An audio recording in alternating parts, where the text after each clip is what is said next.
Can we have a moment of silence?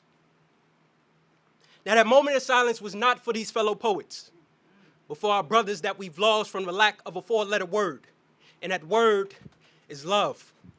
Love is defined as something that a man is not used to getting much of.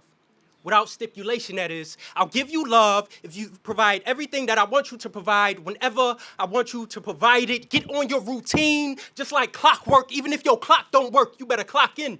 Even if you feel like you just want to clock out, you better clock in. I said, I feel like I just want to clock out. She said, be a man. See, like most men, I've never experienced a love that wasn't conditional. So I begin to write, and the words begin to form on the page as love poems. So now I write love poems.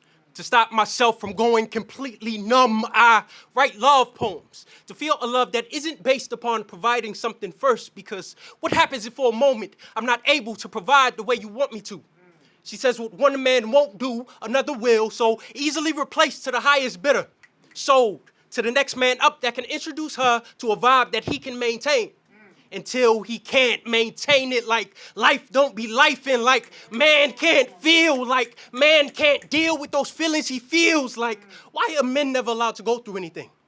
Did you know that men make up nearly 80% of suicides? Why does a man's mental health only matter 1 month out of the year?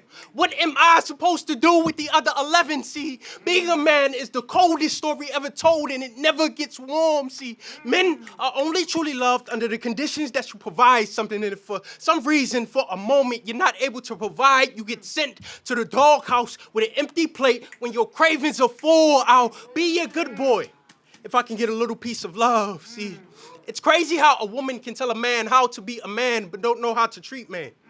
How someone who never walked a day in my shoes can tell me how to wear them when they have trouble wearing their own. Can I tell you a secret? Most days my insides feel like the thing. There's nothing fantastic here. They say you need 4 hugs a day for survival. I guess I died a long time ago. Long before a burial date, here stands a dead man walking. See, one of the worst things in life is walking around looking healthy but completely malnourished, starving for love, starving for attention, starving to feel appreciated, starving to feel something. Starving until I no longer feel. I just want to remember what it is to feel. See, somebody asked me why I never get excited for anything. And I'm sorry that the world took my smile before I can fully form it. Now it lays dormant in the well of my soul, not because it's gone, but because I need to protect it. See, home is supposed to be where love lives. But for most men, home is the mouth of a shark, sharp and jagged, cutting our sanity away, leaving us lifeless with every drop of blood that falls into the shark's mouth and nourishes home. But where is our nourishment when it doesn't come from home? So that's why I decided to nourish myself with every love poem that I write. And even though these poems are not reality, sometimes they all I got.